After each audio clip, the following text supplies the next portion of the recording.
Yang pertama adalah untuk pendidikan formal itu harus kita perkuat lagi. Baik itu tingkat PAUD, SD, SMP, SMA, kualitas pendidikan di Kabupaten Karo misalnya gitu ya, ataupun di seluruh Sumatera Utara harus kita tingkatkan. Saya ada beberapa kali bincang-bincang dengan tokoh-tokoh Karo lah di Jakarta ini, ternyata pemikirannya sama. Bahkan ada beberapa orang itu yang sangat concern terhadap pendidikan formal ini harus ditingkatkan. Bahkan ada yang sudah sampai kepada ide yang lebih konkret lagi adalah membangun sekolah-sekolah unggulan.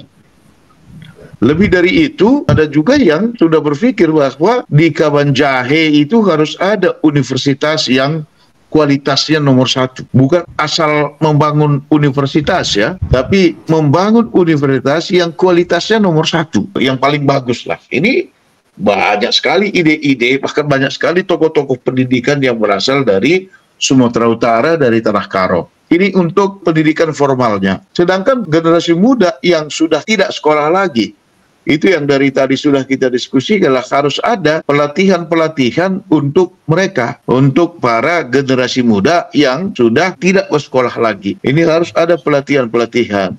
Nah, seandainya saya diberi kesempatan untuk memimpin, itulah yang saya akan lakukan. Karena saya tetap optimis dan saya mencintai, tanda petik ya, mencintai anak-anak muda itu supaya mereka ini berprestasi gitulah ya, berprestasi. Dan saya banyak info bahwa prestasi itu tadi dari kemauan lah. Prestasi seseorang itu dimulai dari kemauannya. Jadi harus ada pelatihan-pelatihan untuk para generasi muda kita ini. Memang itu sulit pada awalnya, bahkan ditertawain orang. Tetapi kalau tidak kita lakukan, ini generasi muda kita itu nanti makin ketinggalan dia. Generasi muda di Bali misalnya ya, itu kan semua pelaku wisata. Apakah mereka itu membuka warung, apakah mereka di transportasi, mereka membangun kafe, mencari potensi-potensi wisata yang lain gitu. Itu pemuda-pemuda Bali itu semua bekerja gitu. Semua bekerja di dalam industri wisata, di dalam industri kuliner, dalam industri alat-alat transportasi darat, air, itu mereka kuasai sekali di situ. Dan saya ingin juga bahwa generasi muda di Karo itu juga seperti itu ya. Jadi selalu harus ada kegiatan mereka, apakah di bidang pertanian, bidang pariwisata, bidang budaya, seni, olahraga, harus kita bangun semuanya supaya tidak ada generasi muda kita yang nganggur akhirnya jadi preman gitu ya. Lebih bagus mereka ini kita latih, kita buka wawasannya. Mereka sesuai dengan minatnya, sesuai dengan hobinya, memilih bidang mana yang mereka tekuni untuk menjadi profesinya. Lalu kita fasilitasi, kita bangun mereka. Saya kira ini harus menjadi tugas paling penting dari semua calon-calon ataupun siapapun nanti yang terpilih menjadi bupati atau wakil bupati periode berikutnya.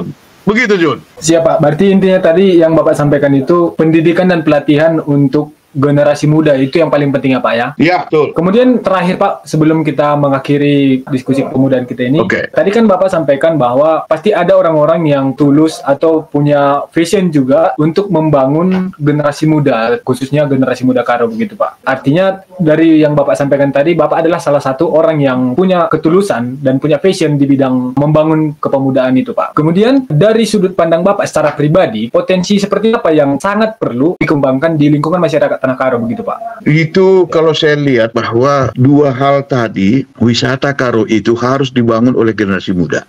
Wisata ya, ini kan potensi Karo nih. Kemudian pertanian Karo itu pun harus dikuasai oleh generasi muda. Lalu yang ketiga, ini juga hal yang sangat penting menurut saya adalah ke depan siapa anggota DPRD Karo itu? Siapa mereka? Katakanlah di situ. Itu kan harus dari generasi muda. Lalu pertanyaannya, generasi muda yang bagaimana? Generasi muda yang punya hati untuk membangun Karo, bukan hanya sebagai anggota DPRD misalnya, tapi anggota DPRD itu dia adalah kesempatan atau cara dia untuk membangun Karo. Jadi ke depan Karo itu harus dibangun oleh generasi mudanya sendiri. Ini yang harus dibantu.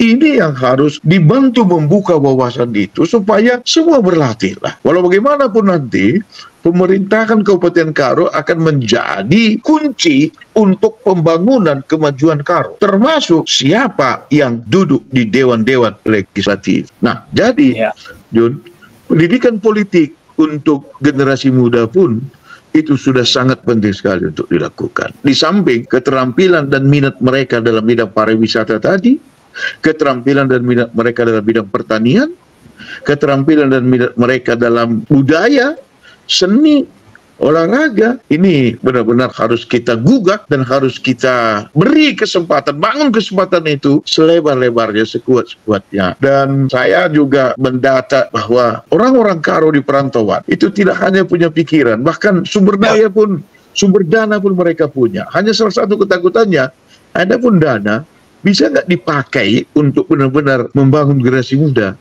Jangan-jangan disalurkan pun nanti dananya nggak dipakai juga untuk membangun generasi muda, tapi masuk kantong sendiri gitu. Nah, ini jadi seolah-olah kita sedang mencari titik awalnya gitu. Tapi itu fakta. Jadi harus ada niat yang besar untuk benar-benar membangun tanah Karo, sekalipun benang itu lagi kusut-kusutnya saat ini, sehingga bisa dimulai. Itu saya kira, Jo. Oke Pak, terima kasih Pak. Sudah banyak yang Bapak sampaikan mengenai pembinaan generasi muda di hari ini. Kita sedang berada di agenda diskusi kepemudaan. Mungkin karena kali ini ada 2 hostnya Pak. Mungkin Bapak bersedia juga untuk menjadi narasumber di diskusi kepemudaan selanjutnya. Artinya ini bertahap kita bikin Pak. Jadi yang pertama untuk buat generasi muda, untuk adik-adikku dimanapun berada, tetaplah punya optimisme bahwa Anda bisa berprestasi dalam hidup ini. Dimanapun Anda berada, apapun latar belakang pendidikan Anda sampai saat ini, itu Anda punya peluang yang sama besarnya dengan siapapun untuk bisa berhasil, untuk bisa sukses. Lalu yang kedua, untuk para pemerhati, para pimpinan, para orang tua, termasuk pemerintah, jangan kita lupakan pembinaan untuk generasi muda kita. Generasi muda kita itu adalah tanggung jawab kita. Generasi muda kita itu adalah utang kita terhadap kehidupan ini. Sehingga kita harus bersama-sama untuk membangunnya, harus bersama-sama untuk mengembangkan generasi-generasi muda kita ini.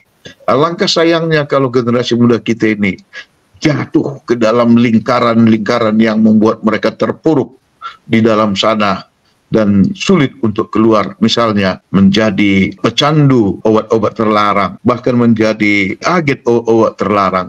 Ini satu sisi kalau kita abai sama mereka, dan ketika mereka juga kalut pikirannya, cara-cara yang pendek, itulah yang muncul dan itu yang mereka lakukan. Jadi bukan hanya kesalahan mereka, termasuk ini kesalahan orang tua, kesalahan pemerintah, dan kesalahan siapa saja pun yang merasa bertanggung jawab untuk pembangunan generasi muda kita ini. Ya, jadi itu yang bisa saya sampaikan. Kalau saya pribadi tetap optimis bahwa generasi muda di Karo itu adalah generasi yang bisa berhasil, pasti bisa berhasil jika kita sama-sama membangunnya, dan jika kemauan mereka juga bisa kita gugah, sehingga mereka pun berusaha untuk mengembangkan dirinya sendiri demi mencapai sebuah cita-cita yang mereka impikan. Demikian close statement yang bisa saya sampaikan, Jun. Makasih. Oke, terima kasih telah bersedia menjadi narasumber di lidinews.id. Bapak tunggu undangan selanjutnya. Oke. Siap, Jun. Selamat malam.